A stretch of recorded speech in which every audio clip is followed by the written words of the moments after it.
നാലുകാലുള്ള പന്തൽ താഴെ കത്തുന്ന നിലവിളക്കും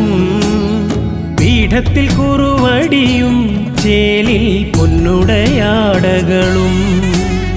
പൊന്നുണ്ണിമായ വരാൻ നോമ്പുമായി കോമരം കുളിക്കുറിയായി പൊന്നിന്റെ അരമണിക്കിലുക്കവും പൊന്നൊളി പരത്തി നിവ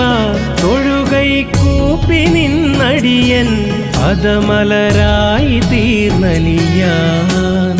ശങ്കരസൂനോ സങ്കടം തീർക്കും വിഷ്ണുമായ സ്വാമി പാർവതി മാതാ പാലിനു നൽകിയ പഞ്ചാമൃതം സ്വാമി.